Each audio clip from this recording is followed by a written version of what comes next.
మావా, నన్ను సిఎస్ ర్యాంక్లో నేను పుష్ చేస్తుంటే ఎనిమిస్ నన్ను చూడంగానే కొట్టేస్తున్నారు మావా. ఒక మంచి ట్రిక్ చెప్పొచ్చు కదా సిఎస్ ర్యాంక్ పుష్ చేయడానికి.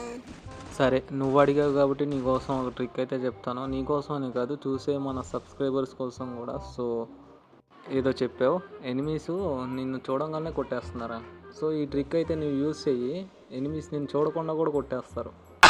అంటే అంటే నువ్వు బాటుగాడు కదా మామ, అందుకని ఎనిమీస్ నిన్ను చూసినా చూడపోయినా కొడతారు. సో మనం అయితే ఈ బిల్డింగ్ పై నుంచి ఈ బిల్డింగ్ పైకి అయితే దూకాలి. సో నేనైతే ఊరికే కింద పడుతున్నానైతే గ్లోవాల్ వేసుకున్నాను. మీరైతే పర్ఫెక్ట్గా దూకగలిగితే మాత్రం గ్లోవాల్ అయితే వేసుకోవాల్సిన అవసరం లేదు. నేనైతే గ్లోవాల్ వేసుకున్నా కానీ డైరెక్ట్గా అయితే దాని మీదకి అయితే దూకేశాను. మీరైతే చూడండి. సో మనమైతే ఈ బిల్డింగ్ పైకి అయితే వచ్చేసి ఈ బిల్డింగ్ పై నుంచి ఆ చెక్క బిల్డింగ్లోకి అయితే మనమైతే దూకేస్తే ఇక్కడ నుంచి అయితే ఎనిమిస్ని అయితే ఈజీగా అయితే కొట్టేయచ్చు అనమాట. సో ట్రిక్ ఎలా ఉందో కామెంట్ చేయండి.